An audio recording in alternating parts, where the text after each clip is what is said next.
महोदय, मुझे लगता है कि अगले साल हम दोनों के ही बोर्ड की परीक्षा है, क्योंकि मेरे 12वीं की परीक्षा है और आपके लोकसभा चुनाव है।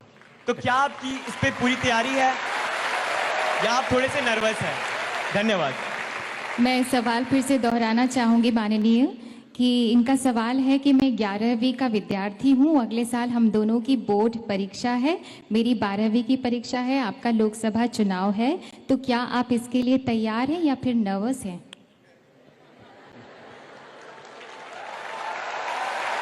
क्या नाम बताया आपका? गिरीश सिंह। गिरीश। इतना मुझे पक्का लगता है, अगर मैं आपका टीचर होता तो मैं आपको गाइड करता कि आप जर्नलिज्म में जाइए,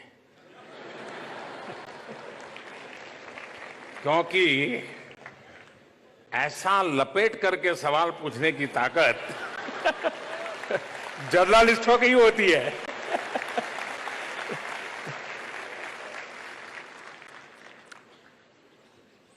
देखिए, मैं हमेशा ये मानता हूं कि आप पढ़ते रहिए,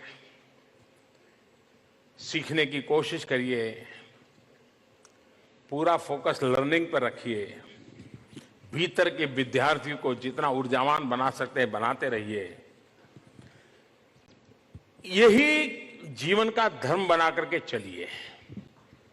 एग्जाम और रिजल्ट और अंक ये बाय प्रोडक्ट होना चाहिए, बाय प्रोडक्ट होना चाहिए। आपने काम किया है, जो रिजल्ट आएगा आएगा। अंक के हिसाब से चलने से हम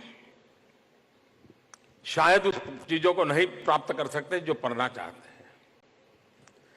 राजनीति में भी मैं इसी सिद्धांत पे चलता हूं कि 125 करोड़ देशवासियों के लिए जितना मेरे पास समय है, जितना हमारे पास शक्ति है, जितनी मेरे पास ऊर्जा है, जितनी मेरे पास दिमागी सामर्थ्य है, सब कुछ 125 करोड़ देशवासियों के लिए खपाता रहूं।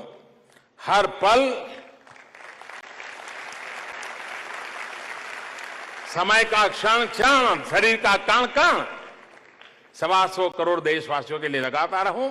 चुनाव आएंगे जाएंगे, वो तो सब बाय प्रोडक्ट होता है जी।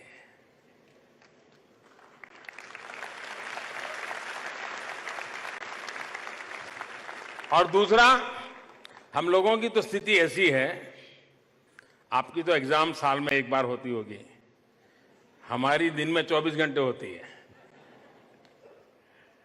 और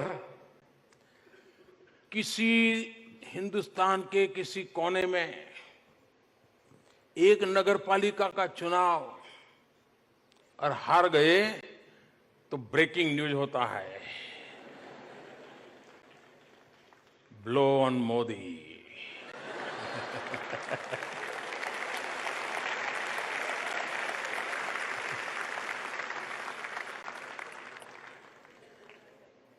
और इसलिए हमारे लिए,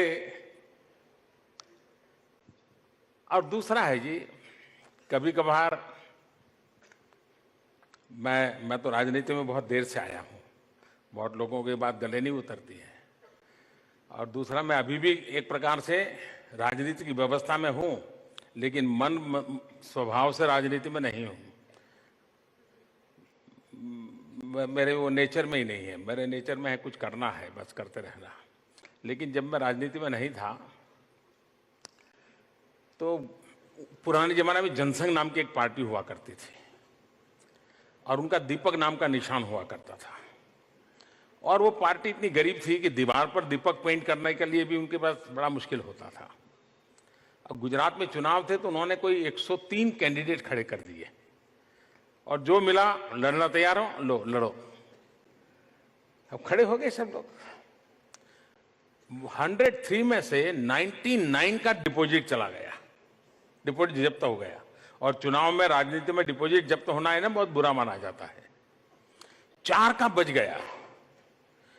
तो मुझे बराबर याद है कि वो जनसंघ वालों ने इन 4 लोगों का जो डिपॉजिट का पैसा वापस आया, उसकी एक बहुत बड़ी महफिल की, बड़ी पार्टी की और बड़ा आनंद से मिठाई बांट के खाई। क्यों? तो बोले 4 लोगों की डिपॉजिट बच गई है। ये जो मिजाज होता है वो वहां से यहां तक पहुंचाता है। अटल जी कहते थे हार न मानूंगा, ये हार न मानूंगा जो जिजीविषा होती है ये हर एक के भीतर होनी चाहिए। और इसलिए आपकी बोर्ड के एग्जाम के लिए मेरी आपको बहुत शुभकामनाएं, लेकिन मेरी बोर्ड के एग्जाम के लिए 125 करोड़ देशवासियों के आशीर्वाद मेरे साथ है, वो ही मेरी ताकत है।